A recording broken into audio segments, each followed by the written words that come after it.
Hey there, welcome to episode 94 of the FFS Talk audio program. I am your host, Dan Hugo, recording this at 9:38 p.m. Pacific time on Wednesday, September 10th, 2025. If you're curious, that would be a 4:38 a.m. UTC, Coordinated Universal Time. I'm thinking about trying to include the time zone, if I remember. The presumption is that people listening would know that I'm in Las Vegas, but I can't make that assumption. I cannot guarantee that, and that is the title and topic of today's episode, Context, Tools, and Methods. Kind of a dovetail off the previous week's episode. That would be episode 93 from September. Well, today is September 10th. We're going to publish this on September 11th, a day that will live in infamy, of course. And so that would have made episode 93 on the 4th of September. That one was about context in modern media, but what does it really mean to capture and manipulate and analyze and otherwise use context? Today's title and topic. If you're not familiar with the FFS Talk audio program, it is intended to be a discussion or a debate or an argument or just some sort of interesting conversation, perhaps, maybe with a guest, usually with just me. Audio essays on a variety of topics, proposing what works, what does not, and what we might do about that. I prefer to think of these as starting points for conversations in the future, and we have 94 of them now, or we will shortly. So yeah, 94 episodes. It's all good. If you are not familiar with what FFS means, it is an abbreviation for an Irish expression, so you should probably hang out with more Irish people, and you'll get it almost immediately. I spent a lot of time in Dublin. On that note, hopefully wherever you found this audio program, and there are more places now, you're able to locate the episode description, which contains the show notes, including a brief summary, one sentence, which I'll read to you, and the links for today's episode. There are no specific links for today's episode, but I have rejiggered the link section. Then we'll get on with it. The show notes, the summary, recorded on a day with one so-called political assassination and yet another school shooting here in the U.S. The way we share this information is in need of some reflection and improvement. I've been saying this for years. Maybe I should do something about it. I keep saying I'm going to do something about it. The links for today's episode, like I said, I've kind of readjusted some things. The first link, rather than saying buy Dan a coffee, it says profile page linking everything. Still true. And still buymeacoffee.com/Dan Hugo. That is a free-form profile page. I've had it for years. It connects all of my media projects, some GitHub repositories. It has affiliate links for several of my favorite coffee beans that you can purchase through Amazon. There are a few other items that I actually use with affiliate links. So if you do want to make use of any of those, it would cost you nothing extra, but it would support the shows, the production of various things. You can also contribute money, although you are not obligated to do so in any way. So you don't have to spend, purchase, or otherwise be financially involved in any way. But if you do want to, everything will go towards purchase of more coffee, because coffee is what makes all this possible in one way or another.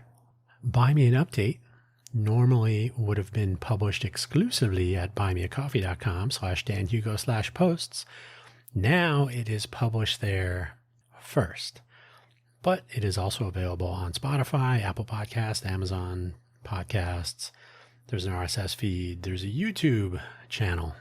That is actually published on the Dan Hugo YouTube channel as a podcast at @Dan Hugo, youtube.com/@Dan Hugo. Guess what? There's a link to that from the buymeacoffee.com/Dan Hugo profile. That's a 5-minute update published on Monday mornings. It covers the previous week's audio program topics and any news and announcements upcoming. Next, Coffee Solo, ko-fi.com, ko-fi.com/danhugo/posts, was but no longer published exclusively there. It's published there first, and then, guess what? It is available via Apple Podcasts, Amazon Podcasts, Spotify. There's an RSS feed. You can find it on this and Buy Me an Update. Not only can you find them on the Dan Hugo YouTube channel, @Dan Hugo, youtube.com/@Dan Hugo, DANHUGO. Not only that, but you can also find them linked from the danhugo.com website. You won't find much else there, but you'll find links. As I'm speaking right now, need a lot of web design effort. It's a matter of time. When do I have some? Finally, the ffstalk.com website. So this is the website for this audio program that you're listening to now. I make a lot of podcast episodes and a lot of channels and I'm all over the place. ffstalk.com to learn more about this audio program. And you will find two things. One, this site looks a lot like the other sites that I just mentioned, the Dan Hugo, and if you go to quaglingsand.com and so on. So all of them linked from the buymeacoffee.com/Dan Hugo profile page. They all look very similar, and they are all in need of a lot of creativity. So coming soon. So yeah, let's get to this. I'm gonna guess I got at least I'm gonna say right around an hour. I got 7 minutes right now. 7 minutes and 5 seconds. By the way, I have a 10-second leader for noise sample, so I can denoise, get rid of any humming and buzzing and whatnot. So it's 7 minutes now. All that said, speculation in the absence of information. I actually, all right, I'm going to leave this in this order. I think I probably would have done the next section first. So keep that in mind. Speculation in the absence of information. So having some data and some creativity can go a long way, sometimes in the wrong direction. In the case of the Kirk shooting, and by the way, let me just simplify it. What works in the modern era? We have so many tools at our disposal. We have the near essentially real-time information sharing. We can get real-time updates. If you want to know when a hurricane or a tsunami's coming, you can get that information in real time. Traffic updates, news about various, bad events like today's political assassination and another school shooting, of course. These are bad things. But the fact that we can share information about these things, I would count as a good thing about bad things. So it's good to have that collection of tools and communication resources and so on. So we're just going to simplify it and say that general notion works. So today we're really focusing on things that don't work and what we might do about it. So in the case of the Kirk shooting, that was Charlie Kirk was shot fatally today, September 10th. He was in Utah. It was something like maybe 2:00 in the afternoon. More facts and details will be coming out, so I'm not here to report that news. But as a reference, as an example, FBI Director Kash Patel posted on the official government communication channel platform known as X on September 10th at 3:21 p.m. Now, X does not provide a time zone. I assume it's my time zone, Pacific time, but I don't know. So I don't know if he published it at 3:21 Mountain Standard Time, which is what Utah is in, or in some other time zone. No idea. That, quote, the subject for the horrific shooting today that took the life of Charlie Kirk is now in custody.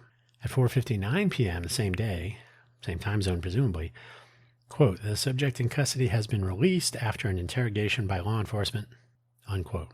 In this case, video of someone being detained may be arrested, fused with this announcement. Obviously, they had their suspect, right? Speculation.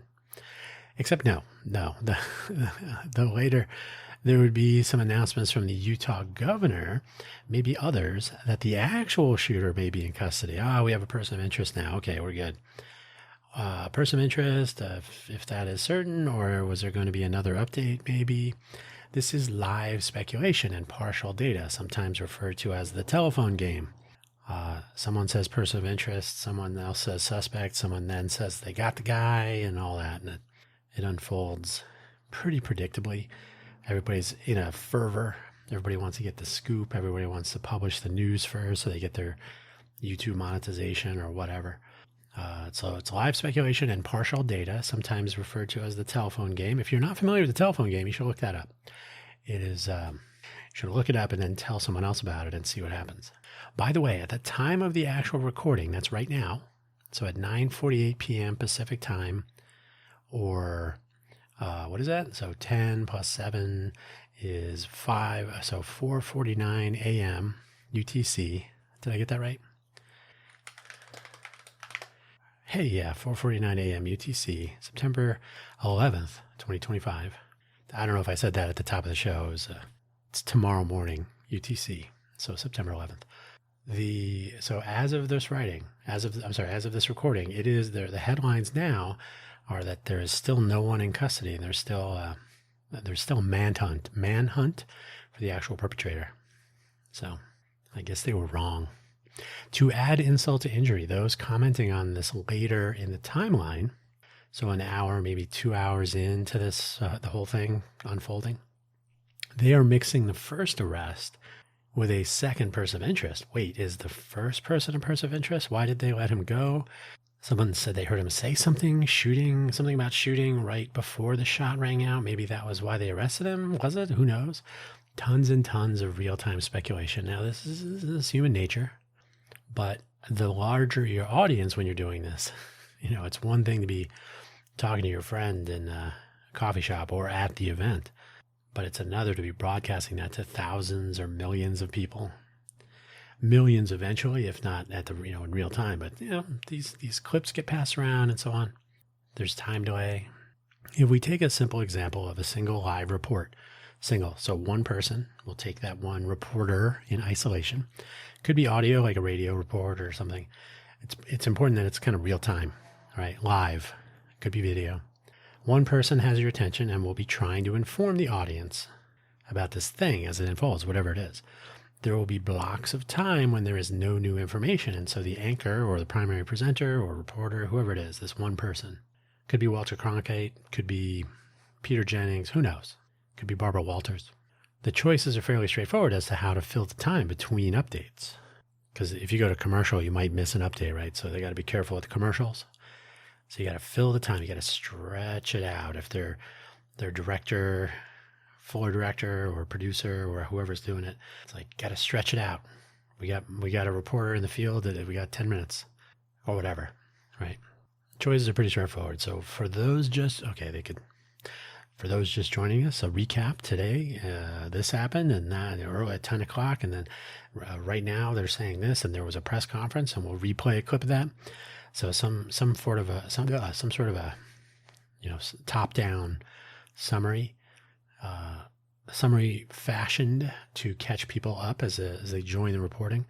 So kind of run through what's known.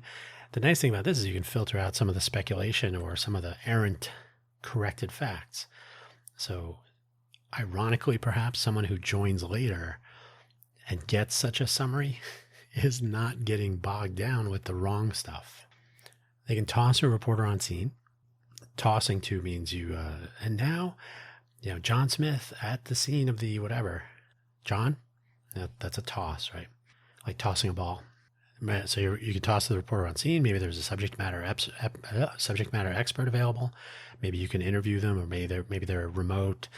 Maybe could be anything, or maybe a panel to opine. Maybe you've got a couple of experts or seasoned reporter. Who knows? Could be a group of people milling around. You're like, we got to kill 20 minutes. Get on there. These are where analysis begins. Any of these variations, where some eyewitness tells some version of something they are fairly certain of, or maybe not. Or experts begin to weigh in with analysis of as far as they know and as far as they've experienced in the past, and maybe they can map that to this and so on. Compare the circumstances as they are understood to history, right? Well, back in 1947, this happened, so maybe today it's similar or not. They can compare it to similar events. This could work, but the juicy stuff is right here, right now. If we have an eyewitness that tells a reporter live that something just happened and they saw it, this is something to discuss, to analyze, to keep the audience engaged. But is it accurate information? Is the analysis appropriate if it is just speculation and if it ends up being wrong? I saw that person do it. And then later it turns out, that person, the person that said that wasn't even there. It's not funny. You can easily find examples of this for super high-profile events like JFK in Dallas, the Apollo 13 situation, bringing the crew home, the Space Shuttle Challenger disaster, the Columbia disaster, Space Shuttle Columbia, and there are many more, many, many more. So these big, super high-profile events with a lot of moving parts, they keep the camera on some reporter live, and they're talking about engines, and they're talking about bullets, and who knows what.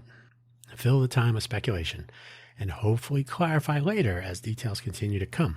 And hope that the audience did not take that speculation to be factual reporting. If you have time to kill, you might be talking about bullet trajectories, or you might be talking about stirring tanks. I don't know what I'm talking about. I guess he just flipped a button and something happened. And so you might fill the time and then later say, I don't know what I was talking about. I was just talking. I was saying stuff. I don't know if they really do that. Usually not. Get someone in here who can make graphics, talk numbers. Now we can explode this example of thousands of content creators. So not just one.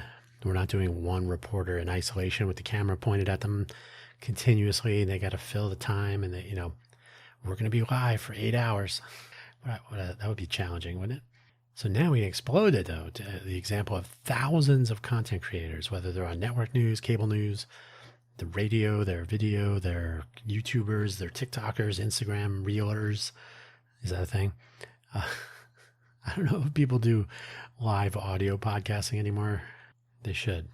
So they're all chiming in at various instants in the unfolding of a series of events with viewpoints and levels of familiarity and access to current and old information, their audience possibly adding to or subtracting from the conversations in the chat. This is popular with the streamers, live streamers.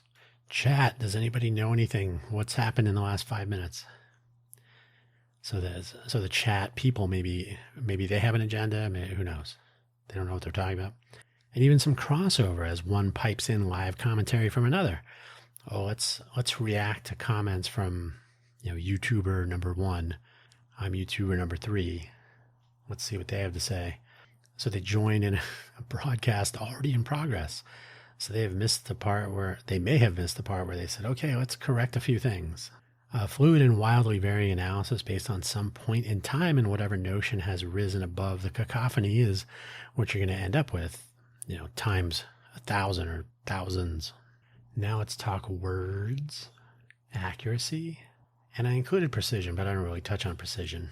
But people should be more precise with their words anyway. Pardon me, this should not come, I wrote to a surprise. Talk about being imprecise. So not off to a good start. It should not come as a surprise. If I type, it should not come as a surprise to anyone, though I think it actually might. Words matter, as does the way we use them. Ta-da! Cavalier use of a terminology can be hugely problematic, especially if the words veer into jargon, so that you know what you mean, but someone else might not. And if you're using jargon incorrectly, the way you understand it to mean, but you are not actually familiar with that jargon, you've only kind of heard it, you've been around it enough, I kind of know what I'm talking about. But someone else might think, do they know what they're talking about? Because I know what that word means. And someone else might think, I've heard that word too. I guess they know what they're talking about. So who knows? Who knows? Use of the term actor, for example, fueled Alex Jones conspiracy theories for years because he heard it as someone pretending like a movie actor, but it was used to mean someone participating in a scenario, a bad actor. Like if you've ever done UML diagrams, you ever done universal modeling language, the human that's interacting with the system is the actor. They're taking action. Choose carefully. In fact, consider taking a look at basic English, simplified English, or perhaps special English. Those are actual things you can find. Basic English. Hey, I actually have the, as always, you can start with Wikipedia, don't end here. Basic English is a backronym. I don't even want to describe that. It's a backronym for British, American, Scientific, International, and Commercial English. Basic English. So basic English is a particular vocabulary that's used for more technical things, but it's a limited and specifically used collection of words. Simplified English is simplified English. You can read more about that. That one's... The article is very brief. I have read a more interesting article about this at the time. The whole reason I actually looked for these because I was thinking, oh, these would be interesting to know. So basic English, simplified English, but the one that you can take home today, special English. It's a simple, I'm going to read very briefly here. a simple form of the English language. It is used by a public radio station, I guess used in the past tense. It was used by Voice of America, run by the United States government in special English programs every day.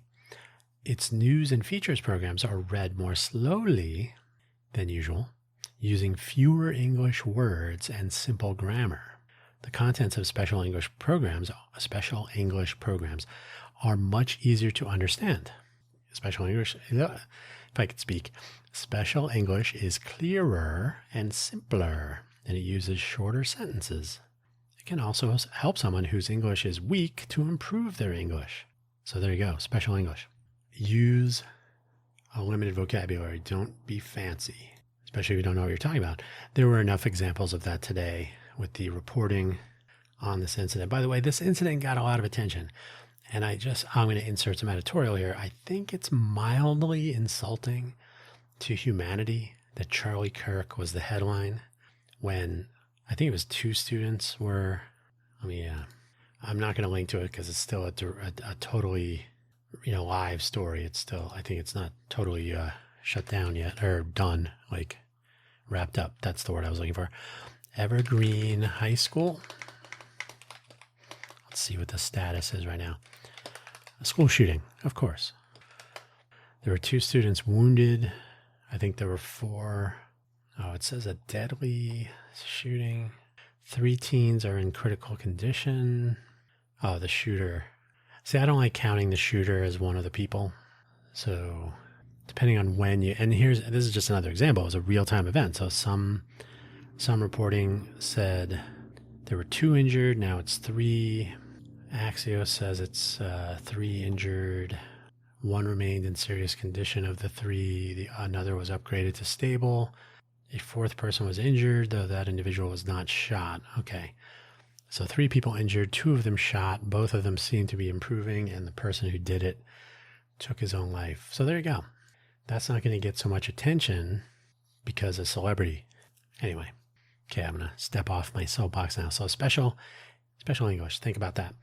Consider headline and attention-getting terms along with basic descriptive language with regard to relative versus absolute terms. People do this all the time. It is very easy to speak or write casually about some topic and to use relative language. For example, my favorite food truck will be around the corner from me tomorrow.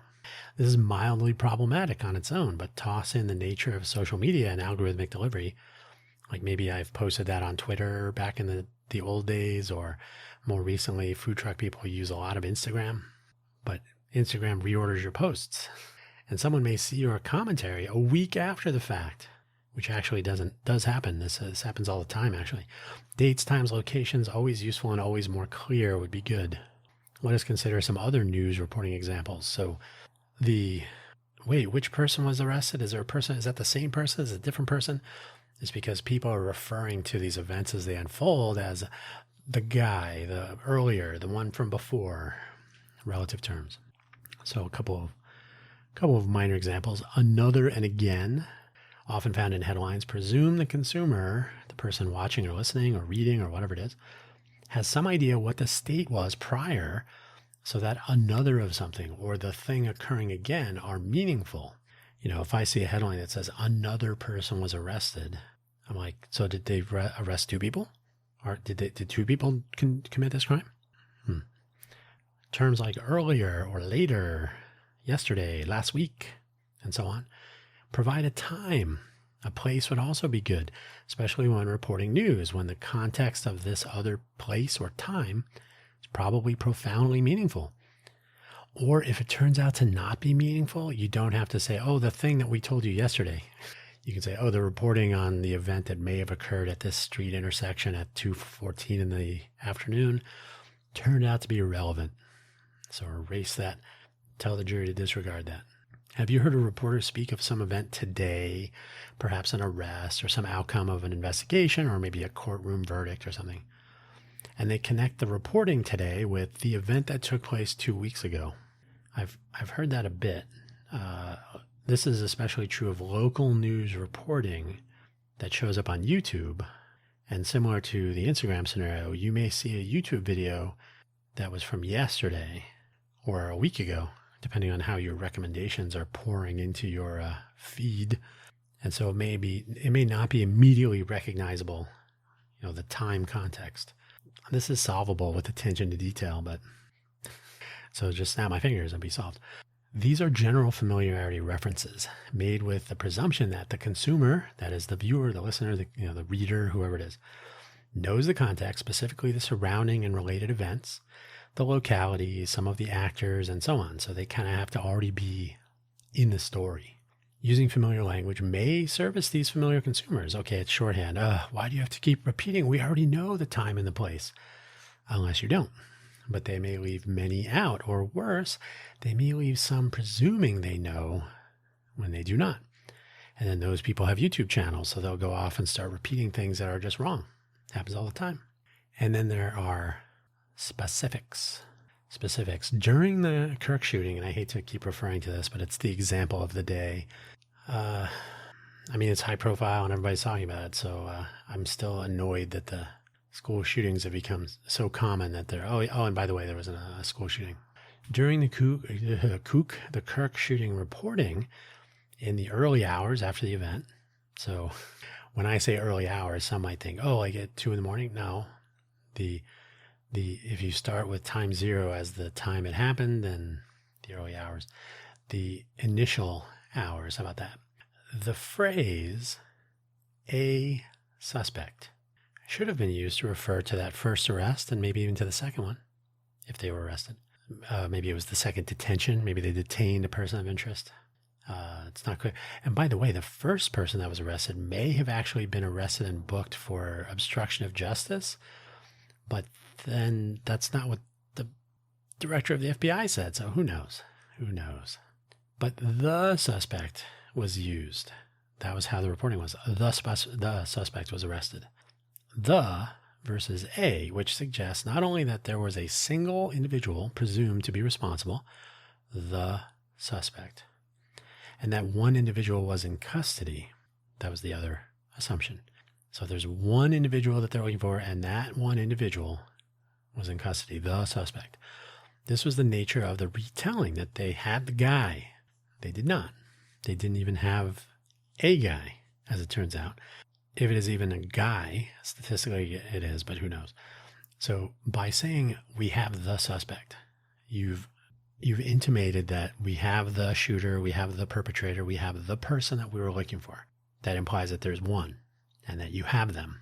If you have a suspect, the next logical question would be, is there more than one?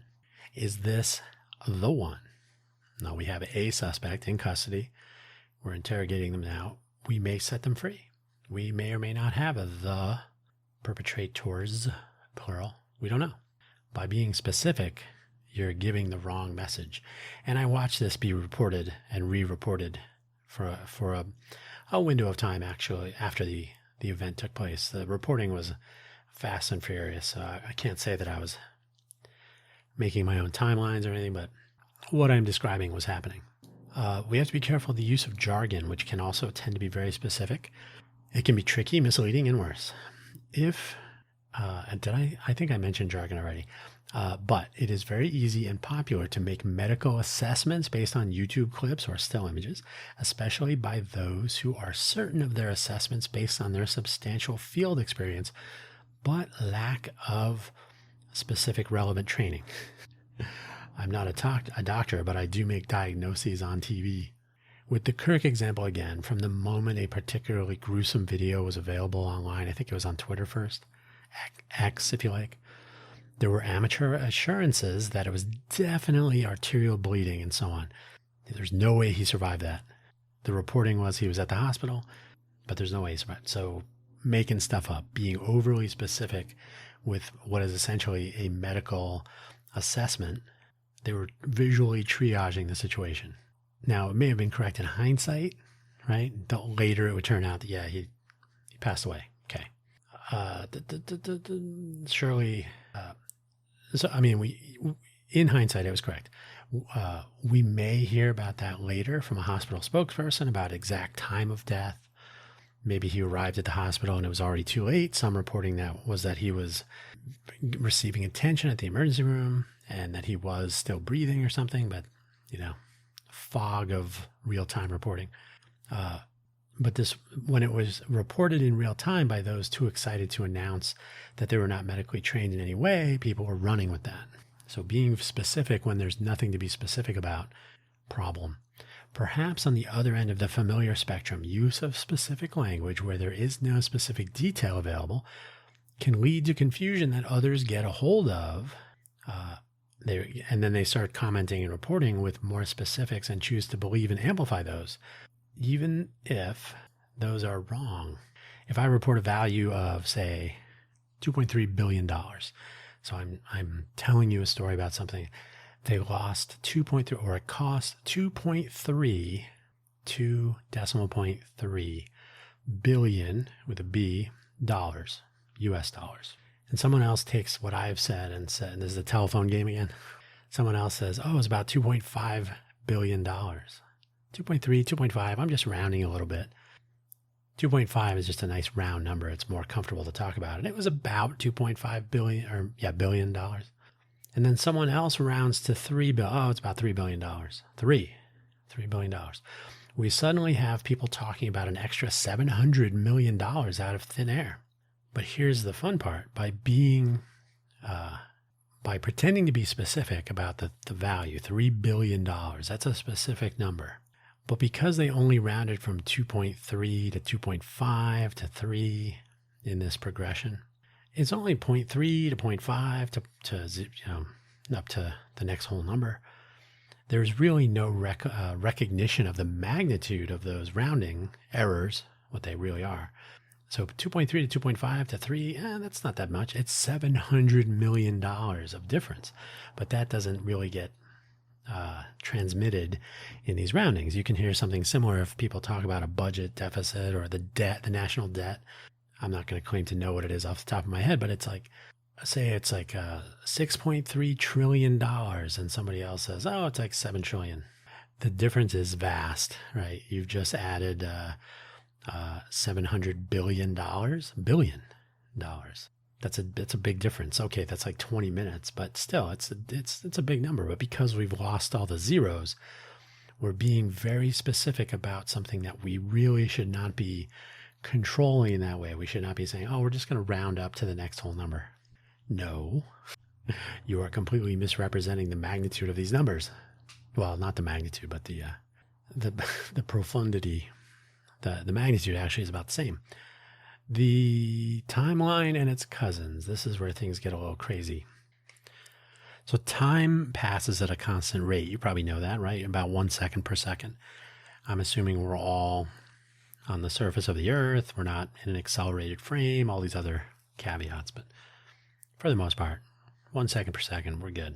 And it would be fair to say that there is one main timeline on which all events are occurring, right? So everything is happening with the same base clock running somewhere. Nobody's in a time machine. Nobody's slowing down or speeding up time for some particular section of what's going on. Okay. When it comes to telling the tale, recounting the events, describing the timeline, one can begin just about anywhere. I might start talking about it at 20 minutes after it starts. I may already be online and I can catch it live and I start talking to my audience about something happening. I may start talking about it many hours later. And often some unknown offset behind the real time or now. So if I'm talking about something now for me, but it happened an hour ago, I'm telling you something that happened an hour ago, but I'm telling it to you now. So when I refer to now, but if I refer to the events when they happen, that's a different now. Got it? So in other words, I can describe to you what I know or I think I know up until some time, but I am describing some time in the recent past and its events in a more recent past, right? So I am in the past related to the event because the event is still happening. So tell me if this makes sense. So if something happened an hour ago, you are behind by an hour, right? So when I'm talking about it, it happened an hour ago, but from the perspective of when it happened, I'm behind. You got to catch up to real time. You're an hour behind when it actually happened. So when I'm talking about it, when I am talking about what happened in the past tense, I am in a different, my now is different from the now in the event. When I'm describing the events, that's another now. Okay, I'll stop there. Here's a more concrete example of what I'm trying to say. At 8 a.m. Pacific time on Wednesday, September 10th, 2025, an alarm clock triggered and played an alarm tone. I am recording this at 10:18 p.m. Pacific time at this moment on September 10th, sometime after after now. You're not listening right now, obviously. You are listening to this audio program whenever you are listening, and you have no information regarding anything that happened after that alarm tone played, because I will stop this recording and then a bunch of things will happen in the world that I won't comment on. Now, suppose I said earlier today and gave you no indication when I recorded this audio program, as I did at the top of the show. If you were not paying attention, you may believe that the event took place on the same day you are listening to this audio program.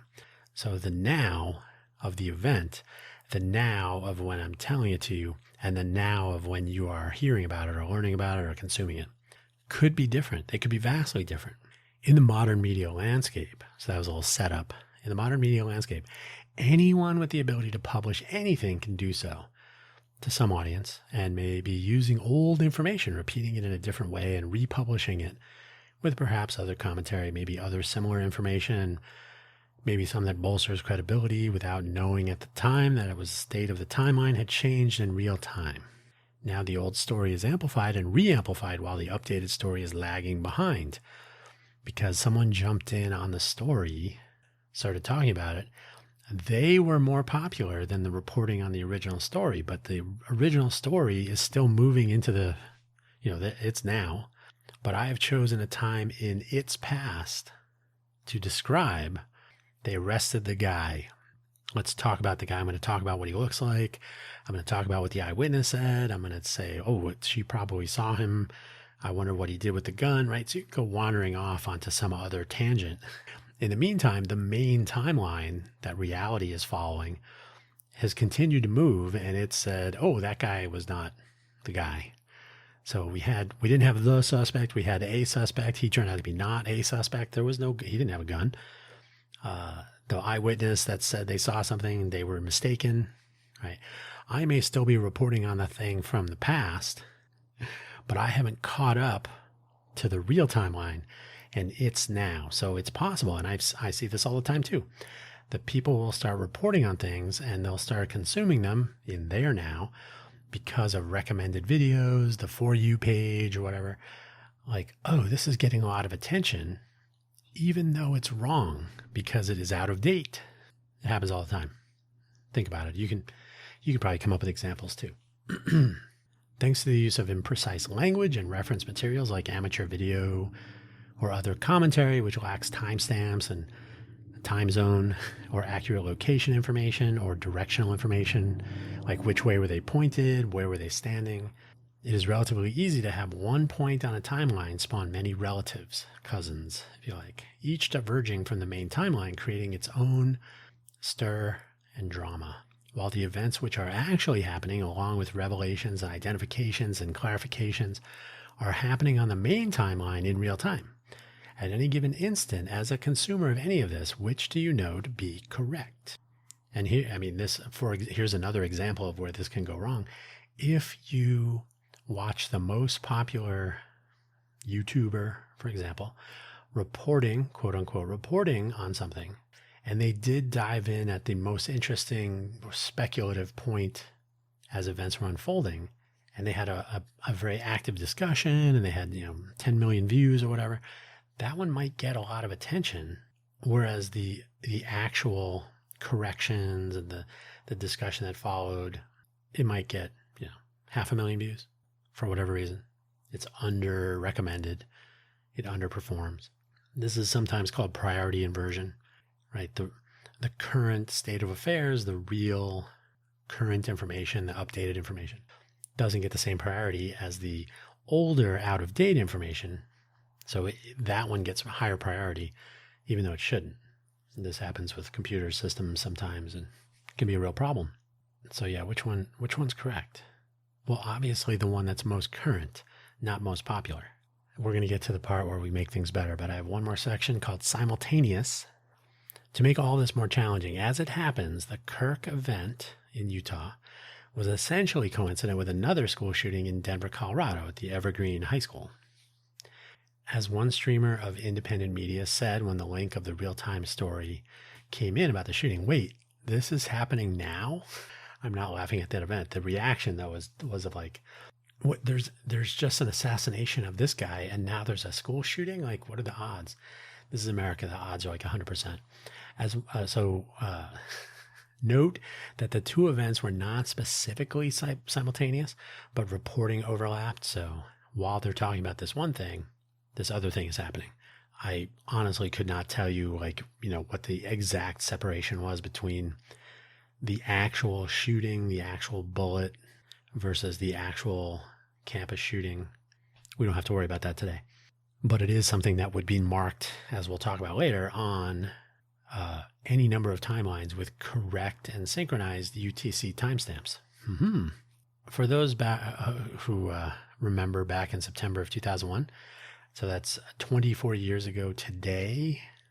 This is to be published on the 11th of September of 2025.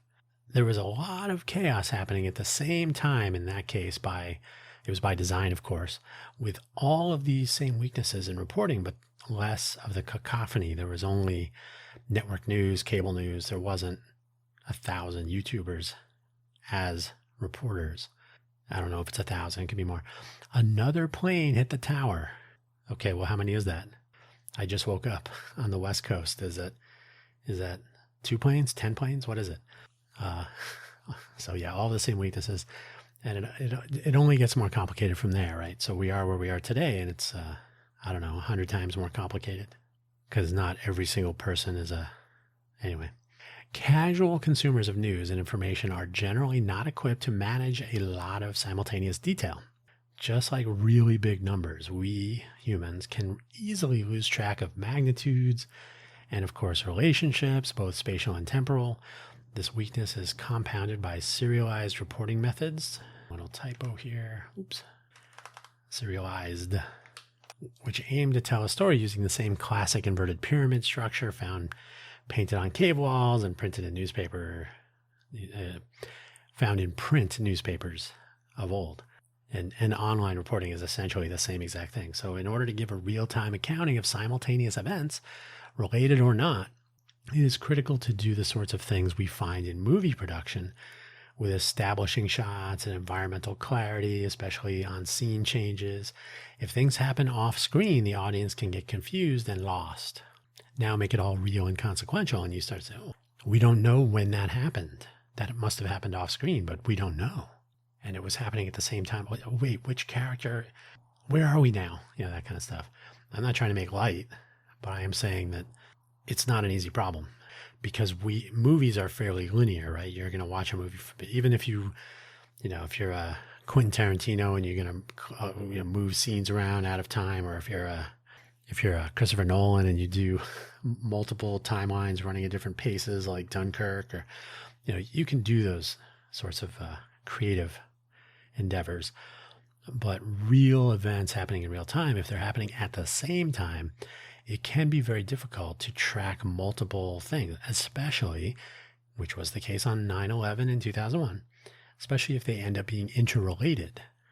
Then it gets really complicated. Then it becomes really easy for people to get flummoxed. Like, wait a minute, which plane are we talking about? Which person are we talking about? Which airport? Which people mix up the details because they're trying to tell a completely non-linear story in linear form. Very challenging. So, in fact, if we get to what we might, when we get to what we might do about it, which is coming right up, let us begin with movie production, or maybe even more appropriate, telling a story through prose. So not a news story per se, but telling somebody a story, a novel, a screenplay for a movie, a teleplay for a TV show. Descriptive and consistent language, character descriptions, and behaviors become identifiable, and the reader, or the viewer, if we're in a movie, can keep track of characters entering and leaving, whether it's scenes or the story or the plot line. They get interactions and events that make sense and advance the plot, as they say, so they can understand these relations as they're developing and as they're changing, what the inciting incident is, all these terms that you keep hearing in movie reviews and whatnot. And they can continue to track these as the story progresses. Now think about how news reporting is, how news is reported. It's quite conversely with casual references and presumed familiarity, either in general or based on previous reporting. The inverted pyramid, so we're going to tell you who, what, when, where, why, how at the top, and then we're going to ramble on a bit, and then we got to fill some time. And yesterday this happened, the other person was arrested, another person was found. So a lot of relative reporting, and this is probably because it's unfolding in real time, so it's not like, they're not committing crimes against humanity or anything, but it's a challenge to report. It can be a greater challenge to consume, and that makes it even more difficult for people who are re-reporting. And now that we have so many people in so-called independent media, the context of ongoing real-time reporting can very easily get lost. And when you're trying to explain it to an audience that is of various kinds, it's possible to amplify error. It's possible to amplify old information, which is ultimately error if it's changed and so on. So let's make this work better. We're coming to the end, I promise. We're at 50. I got 52 minutes. 53. Mark. Let's make this better. There are several existing tools and methods we can borrow and cobble together. That's my engineering hat. Let's use what we have. We can integrate it, and we only have to develop the things we don't have. But we're not going to use WordPress. First, foremost, and probably the easiest, a fixed time base. We have that. We have that already. UTC, they use it for space and astronomy. I was going to say astronomical, but then what? Astronomical discussion. They use it for astronomy. They use it for timestamping observations and so on. We can use it. They use it for weather. They use it for all manner of things. Coordinated Universal Time. Why does UTC stand for Coordinated Universal Time? Well, there's a reason the letters are in that order, UTC. It differs from the meaning, Coordinated Universal Time. That's CUT. It could also be Universal Coordinated Time. Maybe you heard it as like a French word or something, French translation. It's left to you to track it down, but there is a reason. It's like that. Everyone reporting news should have UTC available to them as a basis for all timestamps, and all timestamps should be in UTC. If at any moment, like the Twitter example I gave earlier, I should be able to determine Coordinated Universal Time that a Twitter or X post was made. And it may be possible to get that through the API if that was still available. You may be able to get the JSON data for a post, which might have the UTC, and then JavaScript is converting it. I don't really care, to be honest. But if everything is in UTC, I can report things in the time zone of the event, in the time zone I am in now, in some other time zone. I don't have to worry about, which time zone are you using? I'm using Pacific. Are you using Eastern? Oh, now we got to deal with that. Everything in UTC. Everything. Always. Timestamps. I should be able to report on something and have a timestamp on that, and I should be able to describe events happening on a completely different timestamp, at a completely different timestamp, unless the reporting is live and in real time. And then that would be explicit also. So at any given moment, I should be able to determine when a presenter provided some detail and the time at which that detail actually became reality. The time the detail was discovered is also interesting. But if I tell you my alarm clock was ringing at 8 a.m. Pacific time on September 10th, 2025, I should also provide this information that it was at 3 p.m. UTC on September 10th.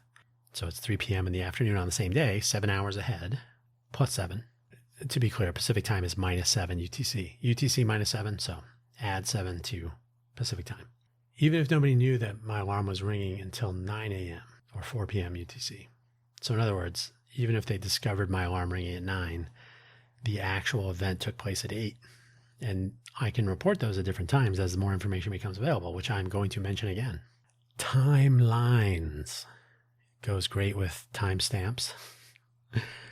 One single timeline. It's not critical. You don't have to have just one. So there's no need to claim ownership of a timeline of a single time base is used, like, I don't know, coordinated universal time. And if that's used before all of them, everybody can have their own timeline. Like my reporters that work for my news organization can add things to our timeline on a story. You can add things to your timeline.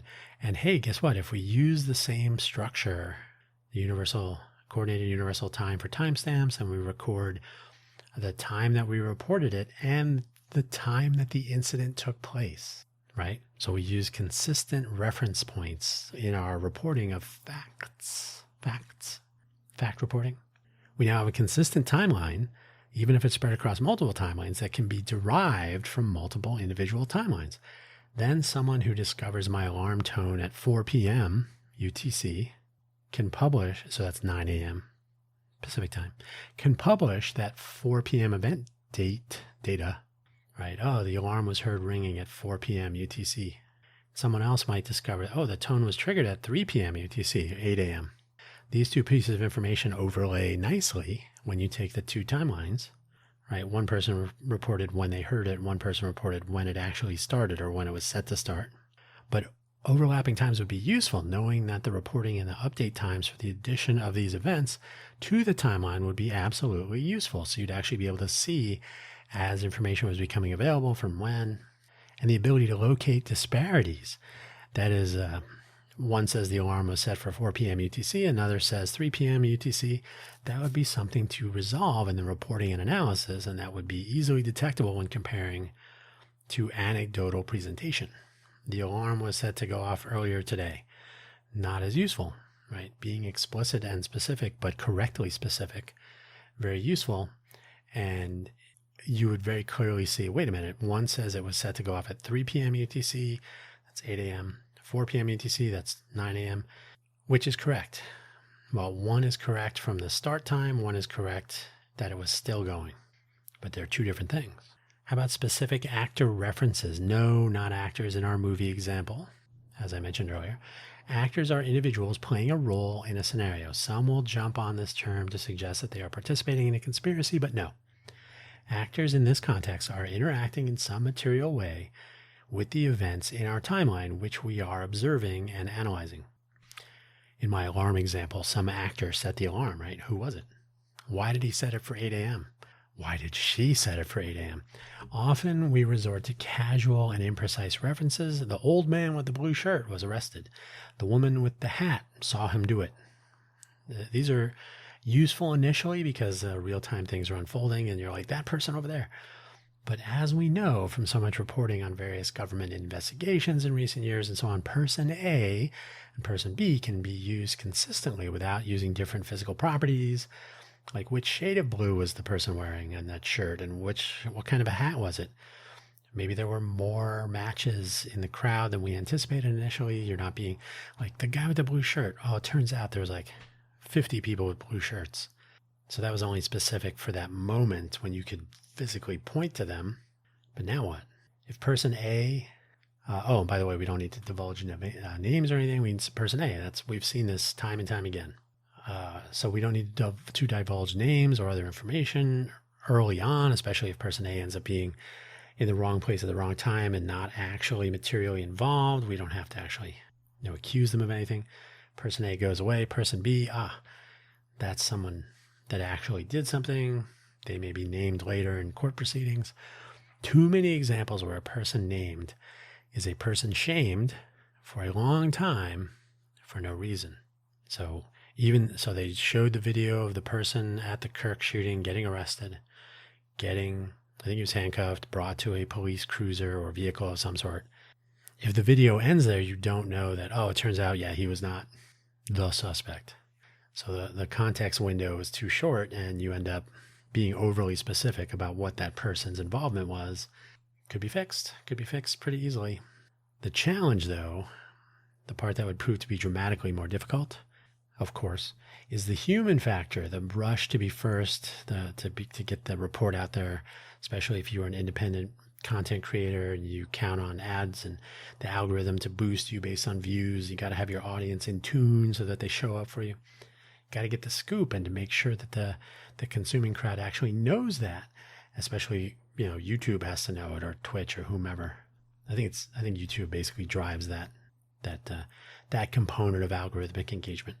It's valuable over time to establish some sort of credibility when it comes to timely reporting, even if that rush might lead to a higher error rate. Does your audience, so a weather person, a weather reporter, maybe they're a meteorologist, maybe not, they report the weather. When they're right, people, oh, thanks for the sunshine today. Oh, well, sure, I didn't do it, but okay. But over time, weather reporting was notoriously error prone. Did people hold that against the weather report? Sometimes. But for the most part, people don't keep track of error rates when their favorite YouTuber is talking about the latest this or that. They're just excited to be in the chat, being in the know. So that can be a challenge. Who keeps track of that? Expectations from the news consuming public and by people seeking information in general should be elevated. They should be.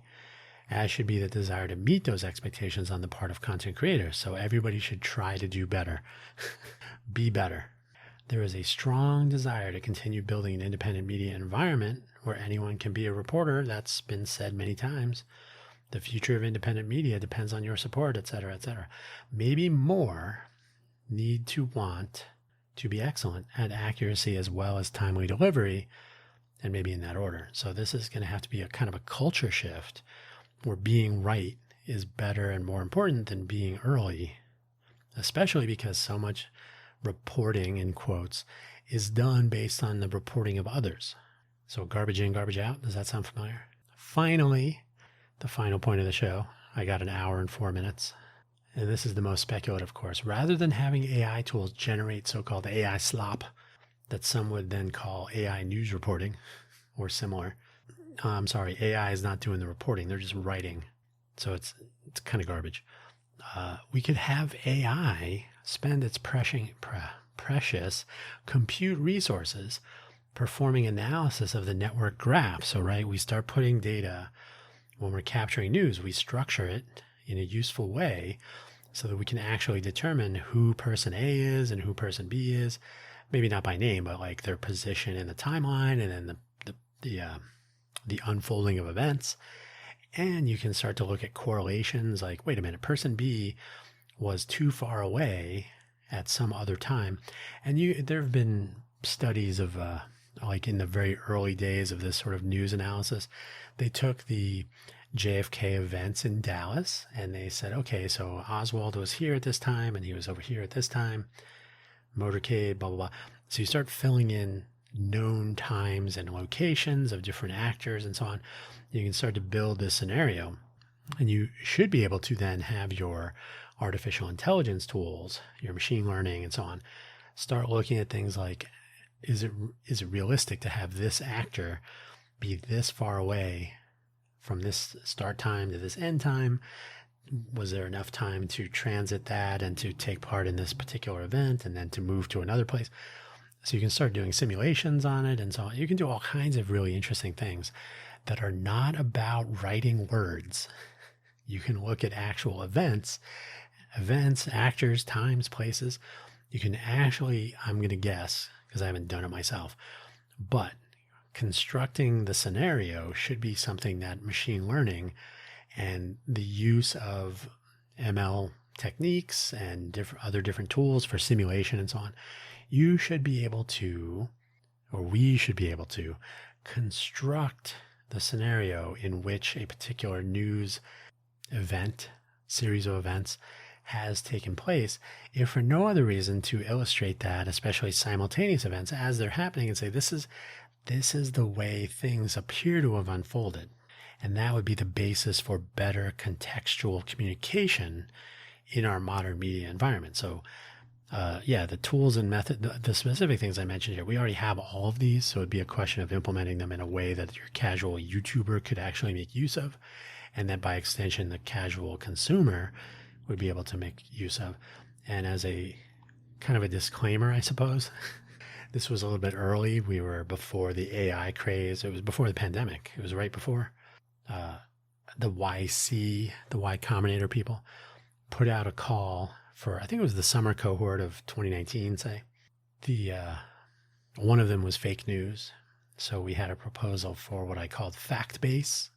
So it was going to be capturing of news as a series of events and actors, times and places. This should all sound familiar now. So that you can construct or reconstruct a series of events with different actors and events and so on. And to be able to actually granularly provide updates, changes, and so on so if you tell a story when you have to edit something, oh, remember how I told you person A did this? Well, it's actually person B. But there's so much reporting on person A that now you got to untell this, and that's just not going to happen. So now you have a version of person A doing it and person B doing it and so on. If you have a source of truth, including timelines that other people can construct and whatnot, but if you have a source of truth, you could literally say, okay, we've been saying it's person A, but according to the main reporting on this, the timeline of events has been updated based on multiple inputs from multiple sources, that person A was actually not in that place at that time, but it was person B. So any reporting that's done would have these references that would be live, that would update and so on. So that was our proposal to the YC people. And you've never heard me talk about participating in YC, so we can leave that there. All right, that is my rambling on this topic. I think it's actually, I'm not going to say solvable, but everything I've described here exists. We have AI tooling now that would be able to do some of the classification for the formation of the graph and so on. So technically this is doable. Would it be appealing, and would the output of this be useful and worthwhile? That's a big question, but theoretically, based on the fact that we already have these, it would not be unreasonable to conduct an experiment along these lines. There might be some creation of some schema. There's already some schema that describes some graph nodes, structured data that would, be useful and usable in this. So we might not have to do too much invention there. So really, it would come down to automated analysis with some AI tools. And okay, I will concede you could have some rudimentary explanation of the graph data to form like a summary story.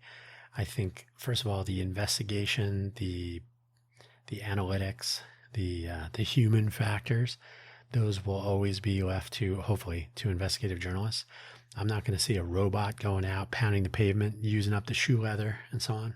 But I think as far as once you have a collection of facts that you can actually put into a reasonable structure or have AI to help you with that, you should be able to construct a scenario from that makes sense, that works.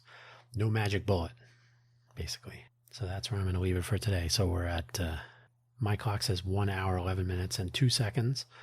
There's about a 10-second leader, and there's going to be some time compression from truncating silences when I had long pauses. So I'm going to say we're probably in 1 hour, 5 minutes or so. So on that note, thanks for listening, and ponder context, tools, and methods. Till next time. Later.